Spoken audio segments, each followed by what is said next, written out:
Hello friends, welcome to my channel. आज हम करेंगे regulations of insurance business IC 14 का चैप्टर नंबर 7। तो चैप्टर नंबर 7 का नाम है protection of policy holders interest.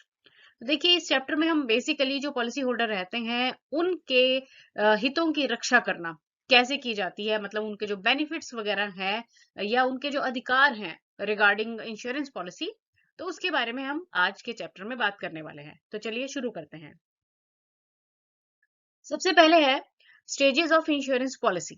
देखिए, जब हम स्टेजेस ऑफ इंश्योरेंस पॉलिसी की बात करते हैं ना, तो उसके लिए थोड़े से वर्ड्स हैं जिनको जानना हमारे लिए बहुत जरूरी है।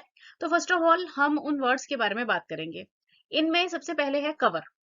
तो देखिए, कवर क्या है कि जब हम बात करते हैं लाइफ इंश्योरेंस पॉलिसी की, तो उसमें जो पॉलिसी डॉक्यूमेंट हो जाता है, और अगर हम नॉन लाइफ इंश्योरेंस या फिर जनरल इंश्योरेंस की बात करते हैं, तो उसमें कवर नोट या फिर जिसे सर्टिफिकेट ऑफ इंश्योरेंस कहते हैं, तो उसे हम बेसिकली कवर कह देते हैं। और यहाँ पे डेफिनेशन क्या कह रही है? Insurance contract whether in the form of policy और a cover note or a certificate of insurance or any other form prevalent in industry to evidence the existence of an insurance contract। तो देखिए, cover क्या हो गया कि कोई भी ऐसा प्रूफ जो कि इंश्योरेंस के कॉन्ट्रैक्ट के रूप में आपके पास एविडेंस की तरह होगा, उसे आप कवर कहेंगे। तो ध्यान रखना है कि लाइफ इंश्योरेंस की अगर बात है तो उसे हम पॉलिसी डॉक्यूमेंट कह देते हैं या फिर पॉलिसी बॉन्ड भी कह देते हैं। और अगर नॉन लाइफ की बात है तो उसे कवर नोट या फिर सर्टिफिकेट ऑफ इंश्योरेंस कहा जाता है। और ये बेसिकली क्या होता है? ये एक एविडेंस है या फिर एक प्रूफ है कि आपका इंश्योरेंस कंपनी के साथ कॉन्ट्रैक्ट जो है वो हो चुका है। नेक्स्ट जो वर्ड है उसका नाम है प्रपोजल फॉर्म। देखिए, प्रपोजल फॉर्म का मतलब क्या होता है कि जब भी हमने ना इंश्योरेंस पॉलिसी करवानी होती है तो उसके लिए हमें एक फॉर्म फिल करना पड़ता है। यानी कि जब प्रपोजल तैयार किया जाता है ना, तो उसके लिए एक फॉर्म फिल करना पड़ता है जिसे कि प्रपोजल फॉर्म कहा जाता है।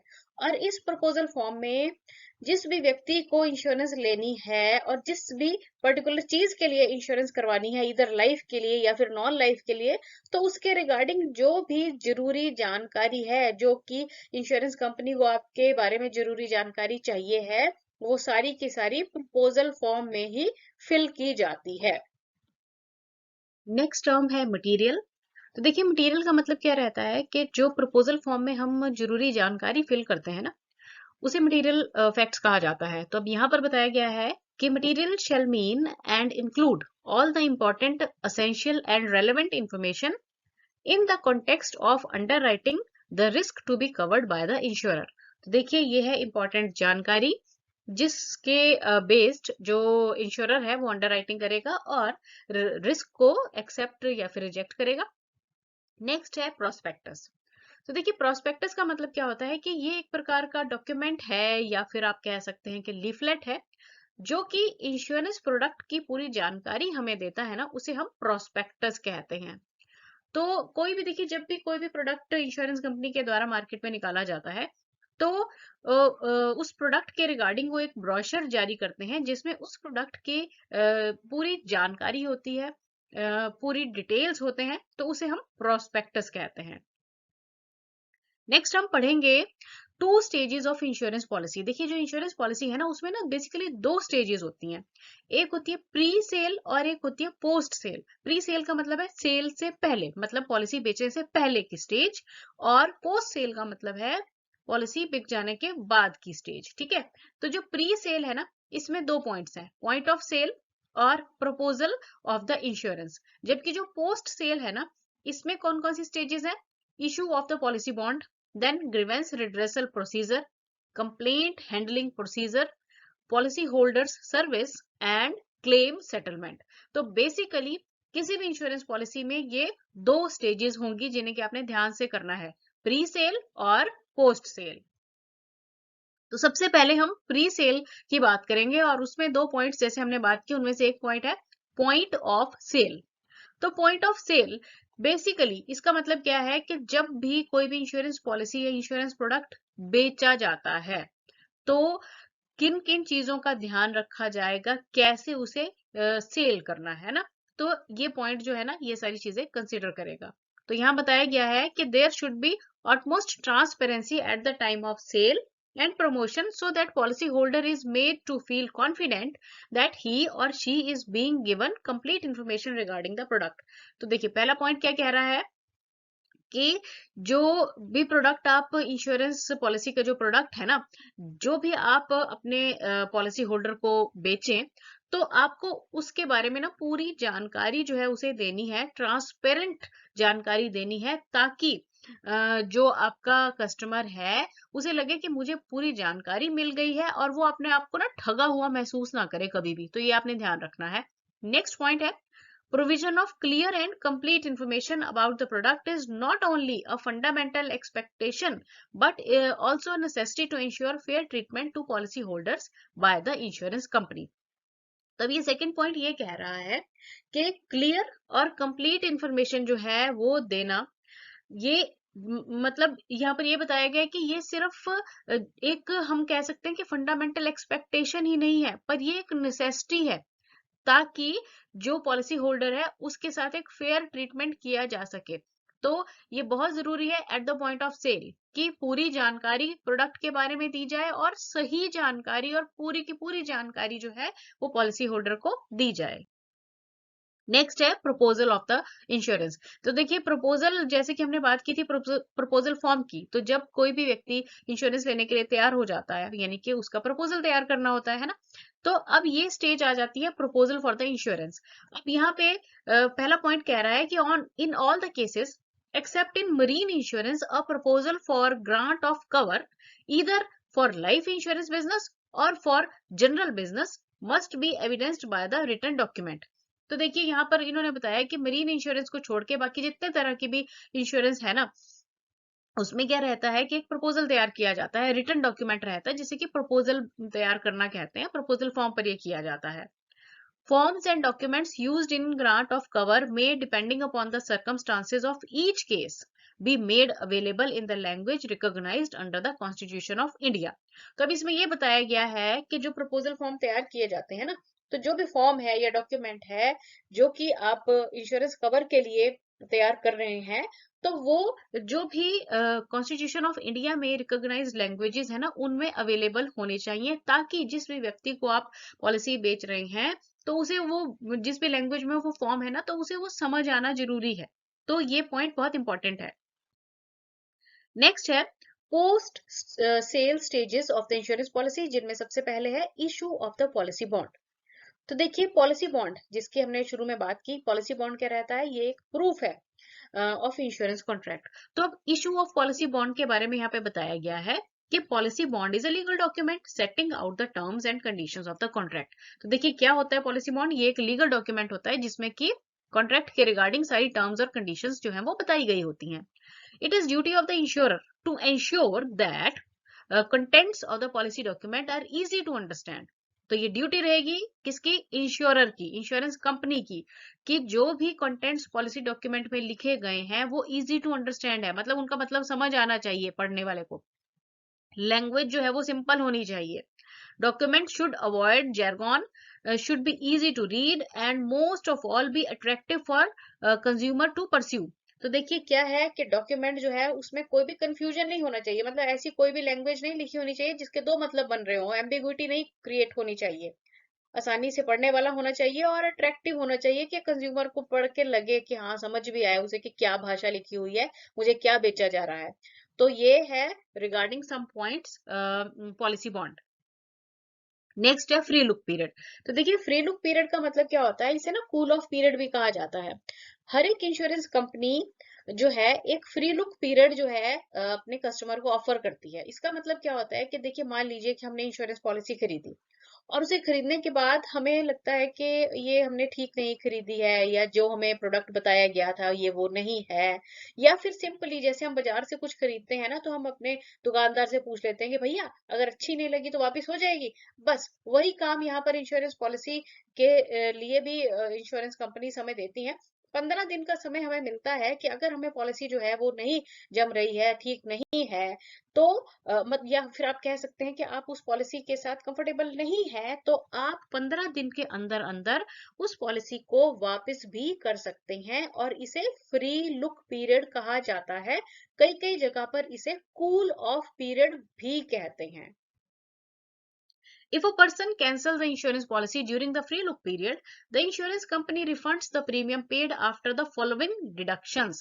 तो देखिए, अगर कोई भी व्यक्ति insurance policy free look period के अंदर अंदर इंश्योरेंस कंपनी को वापस कर देता है, तो इंश्योरेंस कंपनी उसका जो प्रीमियम उसने भरा था उसे रिफंड कर देती है। छोटी मोटी सी वो चार्जेस अपने काटते हैं, और उसके बाद उसका जो प्रीमियम रिमेनिंग है उसे वापस कर दिया जाता है।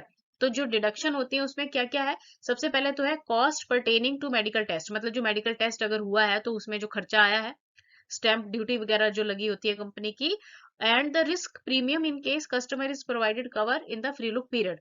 तो अगर फ्री लुक पीरियड के अंदर अंदर कस्टमर को इंश्योरेंस कंपनी ने कवर भी दिया था, तो उसका भी जो थोड़ा बहुत पैसा है वो कंपनी काट लेती है। मतलब जो कोई ज्यादा पैसा नहीं कटता है, थोड़े से 150-200 रुपए कट जाते हैं, बाकी का जो प्रीमियम है वो कस्टमर को वापस दे दिया जाता है, प्रोवाइडेड ये जो काम हो रहा है वो फ्री लुक पीरियड के अंदर अंदर हो जाए।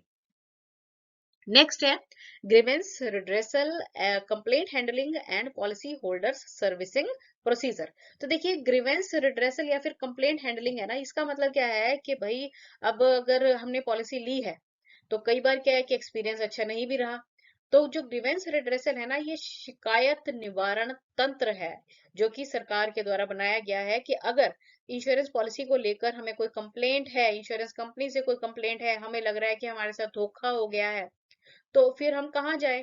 अब अगर कोई नॉर्मल प्रोडक्ट हम बाजार से खरीदते हैं और उसमें हमें गड़बड़ लगती है, तो हमारे लिए कंज्यूमर कोर्ट्स होते हैं। पर जो इंश्योरेंस पॉलिसी से रिगार्डिंग है ना, तो उसके लिए इंश्योरेंस ओम्बड्समैन, जिसे कि हिंदी में बीमा लोकपाल कहा जाता है, उसकी स्थापना की गई है। तो यहाँ पर देखिए बताया गया है कि central government has framed rules known as redressal of public grievance rules 1998 and created an authority called insurance ombudsman to resolve all the complaints relating to the settlement of claim on the part of insurance companies। तो देखिए, central government के द्वारा 1998 में 1998 में redressal of public grievance rules बनाए गए और insurance ombudsman की गई स्थापना, जिसमें कि किसी भी व्यक्ति को अगर इंश्योरेंस कंपनी के रिगार्डिंग कोई भी कंप्लेंट है, तो वहां पर जाकर कंप्लेंट की जा सकती है, और यहाँ पर कंप्लेंट करने के लिए कोई फीस भी नहीं देनी पड़ती है, और ना ही वकील की भी आवश्यकता रहती है। नॉर्मल कागज पे, रिटर्न पे एप्लीकेशन दी जा सकती है और वहां पे हमारी सुनवाई हो जाती है। अब इंश्योरेंस ओम्बड्समैन से रिगार्डिंग ही थोड़ी सी और मॉडिफाइड जानकारी भी आप ले लीजिए। यहाँ पर बताया गया है कोपरा। कोपरा क्या है? ये है full form of consumer protection act 1986। तो ये कंज्यूमर प्रोटेक्शन एक्ट 1986 बनाया गया था। शॉर्ट फॉर्म में इसे कोपरा, COPRA भी कहा जाता है। और 2019 में अगेन कंज्यूमर प्रोटेक्शन एक्ट आया, जिसने कि 1986 वाले एक्ट को रिप्लेस कर दिया। अब जो प्रेजेंट रूल्स है ना कंज्यूमर प्रोटेक्शन एक्ट के 2021 के, उनके हिसाब से अगर कोई भी व्यक्ति जिसकी कंज्यूमर कंप्लेंट है, मतलब उसका जो क्लेम है, मान लीजिए कंपनी ने रोक दिया है, ठीक है, और उस क्लेम की वैल्यू 50 लाख रुपए तक है, तो वो व्यक्ति डिस्ट्रिक्ट कमीशन में जाकर कंप्लेंट कर सकता है। मतलब ये क्लेम वैल्यू के हिसाब से लेवल सेट कर दिए गए हैं। और अगर 50 लाख से 2 करोड़ रुपए तक का क्लेम था और रिजेक्ट कर दिया गया कंपनी के द्वारा, तो वो व्यक्ति कहां पर जाके कंप्लेंट कर सकता है? स्टेट कमीशन में। और अगर 2 करोड़ से अबव का वैल्यू है, तो नेशनल कमीशन में जाकर कंप्लेंट की जा सकती है। ये करंट वैल्यूज जो हैं रिगार्डिंग कोपरा है। तो ये पॉइंट्स आप सारे याद रखेंगे, इनसे रिलेटेड क्वेश्चंस आपसे पूछे जा सकते हैं। नेक्स्ट है policy servicing. An insurer shall all the times respond within 10 days of the receipt of any communication from its policy holder in all the matters such as। तो देखिए, अगर कोई पॉलिसी होल्डर कोई भी कंप्लेंट करता है, तो इंश्योरर की ये ड्यूटी है कि विद इन 10 डेज, 10 दिन के अंदर अंदर जो है उसकी जो भी प्रॉब्लम है उसको वो रिस्पॉन्ड करे। तो ये बहुत जरूरी है। अब इसमें जो प्रॉब्लम्स है ना, वो यहाँ पर स्क्रीन पे दिखाई गई हैं, इस पिक्चर में थोड़ी छोटी छोटी हैं, आपको थोड़ा सा ध्यान से पढ़ना पड़ेगा। सबसे पहले है recording change of the address. मतलब क्या है कि मान लीजिए कि एड्रेस चेंज करवाना है पॉलिसी बॉन्ड में, देन नथिंग न्यू नॉमिनेशन और change of the nomination under a policy. मतलब पॉलिसी में नॉमिनेशन की चेंजेस करवाना चाहते हैं। Then assignment of the policy, यानी कि पॉलिसी को असाइन करवाना है ना, इस तरह की सर्विसिंग आ रही है, ये सर्विसिंग के बारे में पॉइंट्स हैं ये। Then providing information regarding the current status of the policy for matters such as acquired bonus, surrender value, entitlement to loan। मतलब अगर कोई चाहता है कि मुझे मेरी पॉलिसी में जो करंट बोनस कितना मिल रहा है, या फिर वो सरेंडर करवाना चाहता है या लोन लेना चाहता है, तो उसको जानकारी देनी पड़ेगी। और ये सारा काम 10 दिन के अंदर अंदर इंश्योरर की ड्यूटी है कि ये करना पड़ेगा। Then processing the papers and disbursal of loan on security of the policy. मतलब अगर मतलब उसने पेपर दे दिए हैं और लोन के लिए अप्लाई किया है पॉलिसी पर, then issuance of the duplicate policy, policy खो गई है, नई पॉलिसी बनवाना चाहता है duplicate. Then issuance of endorsement for change of interest, sum assured और peril insured, financial interest, bank and other interest. मतलब कोई भी अगर वो चेंजेस करवाना चाहता है ना अपनी पॉलिसी में, जो कंपनी अलाउ कर रही है वो सब। और लास्ट पॉइंट कह रहा है guidance on the procedure for registering the claim and early settlement thereof. और अगर मान लीजिए क्लेम आ जाता है तो जो भी गाइडेंस है, मतलब क्लेम के रिगार्डिंग के क्या क्या करना है, तो पूरी जानकारी जो है वो, ये सारा जो काम मतलब ये सर्विसिंग में आ रहा है ना, तो इंश्योरर की ड्यूटी रहेगी कि 10 दिन के अंदर अंदर वो रिस्पॉन्ड करे जो भी कस्टमर है उसकी शिकायतों पर, या उसकी जो भी उसको सर्विस प्रोवाइड करनी है। नेक्स्ट है claim procedure in respect of the life insurance policy. तो देखिए जो क्लेम प्रोसीजर रहेगा ना, इसके लिए यहाँ पे 4 पॉइंट जो है इंपॉर्टेंट दिए गए हैं, इनको आपने ध्यान से करना है। पहला पॉइंट है A life insurance policy shall state the primary document which are normally required to be submitted by a claimant in support of claim। मान लीजिए कि क्लेम आ जाता है, जो पॉलिसी होल्डर है उसकी डेथ हो गई है ना, अब जो नॉमिनी है अब क्लेम के लिए अप्लाई करेगा, तो अब जो भी मतलब जरूरी जो उसके कागज रहेंगे ना, जरूरी डॉक्यूमेंट रहेंगे, अब वो जो है क्लेमनेंट के द्वारा सबमिट करने हैं। तो उसको सपोर्ट देनी है, बताना है कि क्या क्या कागज जो है वो क्लेम के लिए जमा किए जाएंगे। सेकेंड पॉइंट है कि life insurance company upon receiving a claim shall process the claim without delay. तो ये इंश्योरेंस कंपनी की ड्यूटी रहेगी कि भाई कागज आ गए हैं क्लेम के लिए, तो क्लेम की प्रोसेसिंग जो है बगैर देरी के शुरू कर दे। Any queries or requirement of additional document to extent possible shall be raised all at once within the period of 15 days of the receipt of claim। और अगर कोई कागज मिसिंग है, कम है, तो 15 दिन के अंदर अंदर जो है जानकारी दो कि भाई हमें कागज आके ये दे दो, ताकि जल्दी से जल्दी क्लेम की प्रोसेसिंग की जा सके। Claim under a life policy shall be paid or disputed giving all the relevant reasons within 30 days from the date of receipt of all relevant papers। सारे कागज मिल जाने के बाद 30 दिन के अंदर अंदर जो क्लेम है या तो उसको सेटल करके पे कर दिया जाए, और अगर उसमें कुछ गड़बड़ है तो मतलब 30 दिन के अंदर अंदर जानकारी जो है वो नॉमिनी को मिलनी चाहिए कि भाई लो आप अपना के पैसा ले लो, और या फिर हम नहीं देंगे। मतलब ये जो कोई भी इंफॉर्मेशन है ना रिगार्डिंग पेमेंट या फिर डिस्प्यूट हो रही है कोई, तो वो 30 दिन के अंदर अंदर जो जानकारी है वो नॉमिनी को देनी होगी। और फोर्थ पॉइंट जो इंपॉर्टेंट है वो कह रहा है कि where in opinion of insurance company the circumstances of a claim warrant and investigation, it shall initiate and complete such investigation at earliest in any case not later than 6 months from the time of lodging the claim। तो और अगर अब ये जो चौथा point है ना, fourth point, ये क्या कह रहा है कि मान लीजिए जो क्लेम के लिए अप्लाई किया गया है और उसमें कुछ गड़बड़ी लग रही है, ठीक है, तो अब कंपनी की ये ड्यूटी है कि 6 महीने के अंदर अंदर इन्वेस्टिगेशन करो, सारी जानकारी लो, कंप्लीट इन्वेस्टिगेशन जो है वो 6 महीने के अंदर अंदर करवा लेनी चाहिए क्लेम लॉन्च करने के बाद। ठीक है, मतलब दो आपने पॉइंट याद रखने हैं। 30 दिन का समय था, वो क्या था कि भाई जब कागज जमा हो गए उसके बाद 30 दिन का समय है कि पॉलिसी जो है या तो क्लेम को सेटल करके पेमेंट कर दी जाए, और अगर पेमेंट नहीं करनी है तो जो भी जानकारी है कि भाई हम क्यों नहीं कर रहे हैं वो जानकारी नॉमिनी को दो। और अगर जो क्लेम में कुछ गड़बड़ लग रही है, आपको लग रहा है कि हमारे साथ कुछ गड़बड़ की जा रही है, कुछ इन्वेस्टिगेशन की जरूरी है, तो 6 महीने के अंदर अंदर ये सारी की सारी इन्वेस्टिगेशन जो है हो जानी चाहिए। और ये सारी जो पॉइंट्स बनाए गए हैं ये IRDAI 2002 के रूल्स के हिसाब से हैं, जो कि गाइडलाइंस है और हर एक इंश्योरेंस कंपनी को ये फॉलो करनी पड़ती हैं। नेक्स्ट है फॉर्मेट ऑफ की फीचर्स डॉक्यूमेंट। तो अब यहाँ पर की फीचर्स डॉक्यूमेंट के क्या बताए गए हैं? The proposed key feature document should be developed in clear format with appropriate title sub title that make it easy for policy holder to understand. देखिए ये वही पॉइंट है जो अभी हमने किए कि जो डॉक्यूमेंट बनेगा ना वो सिंपल होना चाहिए, सिंपल लैंग्वेज में होना चाहिए, पॉलिसी होल्डर को समझ आ जाना चाहिए, कोई कंफ्यूजन ना क्रिएट होना चाहिए, मतलब जो पॉलिसी डॉक्यूमेंट है उसमें जो भाषा लिखी होनी चाहिए वो सिंपल होनी चाहिए। देन लास्ट पॉइंट आप पढ़ ले, क्या कह रहा है ये? The title of the document should be prominent, then it should be in at least 14 size font of Times New Roman as an indication. तो मतलब जो लिखा गया है ना उस पे वो 14 साइज वाले फॉन्ट में होना चाहिए, मतलब इतना छोटा नहीं होना चाहिए कि कोई बंदा पढ़ ही ना पाए। और जो टाइम्स न्यू रोमन फॉन्ट रहता है ना, जो आप पढ़ रहे हैं स्क्रीन पर, जो आप ये देख रहे हैं ना, ये टाइम्स न्यू रोमन फॉन्ट ही है, मतलब ऐसे फॉन्ट में जो डॉक्यूमेंट है उस पर लिखा होना चाहिए। तो ये कुछ पॉइंट्स है regarding document. The document should be neither too long nor should be it too short thereby missing out an important fact, मतलब बहुत ज्यादा लंबा भी नहीं होना चाहिए, बहुत छोटा भी नहीं होना चाहिए कि इंपॉर्टेंट फैक्ट ही नहीं है उसमें।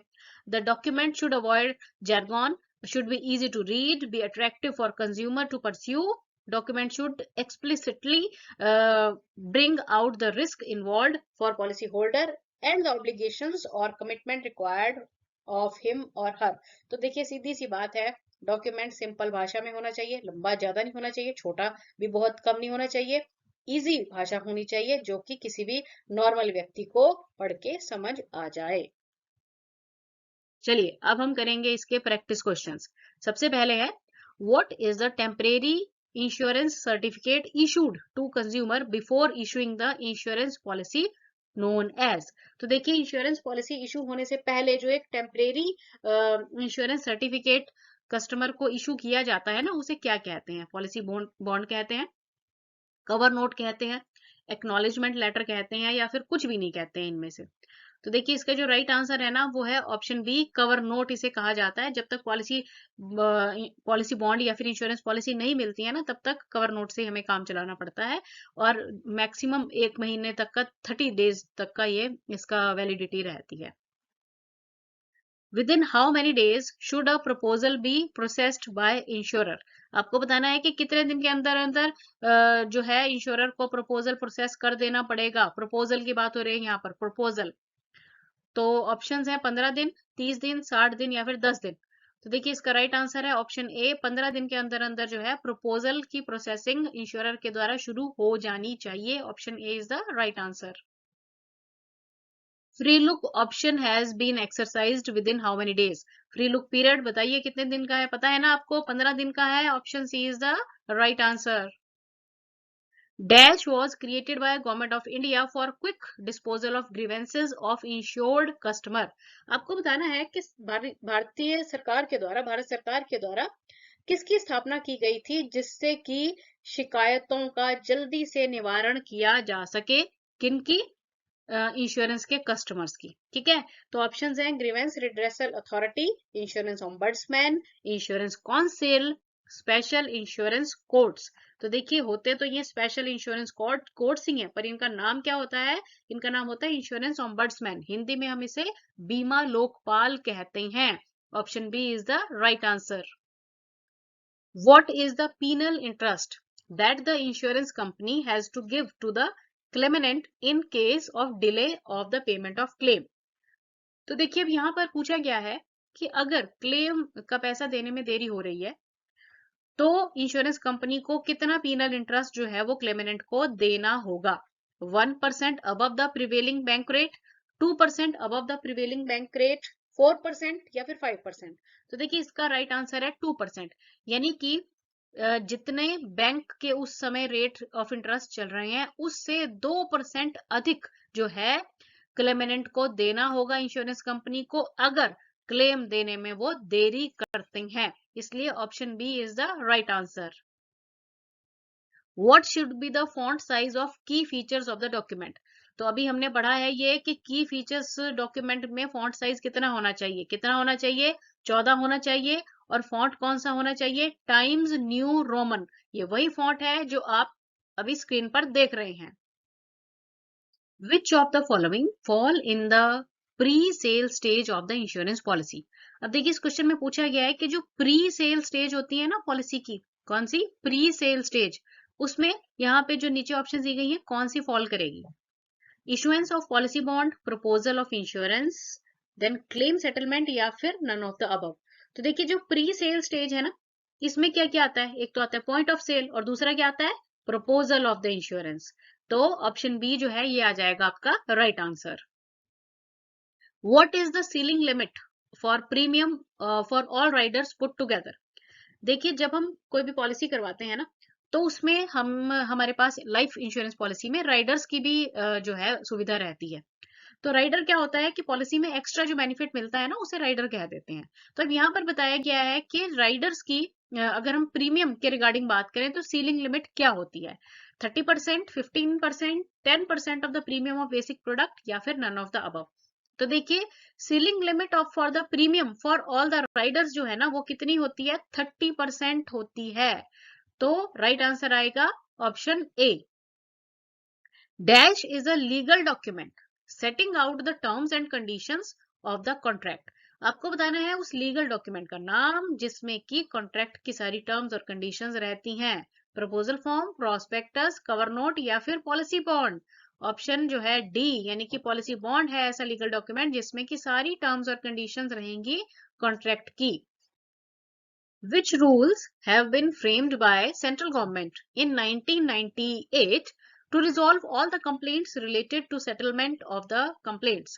तो देखिए क्वेश्चन में पूछा गया है कि सेंट्रल गवर्नमेंट के द्वारा 1998 में कौन से रूल्स फ्रेम किए गए जिनसे कि सारी जो कंप्लेंट्स थी रिगार्डिंग हम कह सकते हैं इंश्योरेंस प्रोडक्ट, उनके लिए कौन से रूल्स जो हैं वो बनाए गए।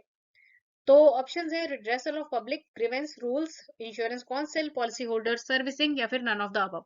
तो आई थिंक इसका आंसर आप लोगों को पता चल गया होगा, ऑप्शन ए यानी कि redressal of public grievance rules जो हैं सेंट्रल गवर्नमेंट के द्वारा 1998 में फ्रेम किए गए। Option A is the right answer. Who should be appointed for assessing the loss और क्लेम? आपको बताना है कि लॉस या फिर क्लेम की असेसमेंट करने के लिए, उसकी जांच करने के लिए किसको अपॉइंट किया जाता है, इंश्योरर को, सर्वेयर को, इंश्योर्ड को, या फिर इनमें से किसी को भी नहीं। तो देखिए ऑब्वियस सी बात है सर्वेयर का यही काम होता है लॉस को सर्वे करना, है ना। तो लॉस या फिर कोई भी जो क्लेम है उसकी असेसिंग के लिए, सर्वेइंग के लिए सर्वेयर को अपॉइंट किया जाता है। Option B is the right answer. End में है जी आपके लिए बोनस क्वेश्चन, ध्यान से पढ़ना है, आंसर मुझे कमेंट करके बताना है। As per IRDAI Regulations 2002, a claim under a life insurance policy shall be paid or be disputed within 30 days from the date of receipt of all relevant papers, clarifications required. बताना है कितने दिन के अंदर अंदर जो है जानकारी देनी पड़ेगी, 7 दिन, 15 दिन, 30 दिन, या फिर 45 दिन। तो राइट आंसर मुझे कमेंट करके बताइए। Thanks for watching the video and best of luck.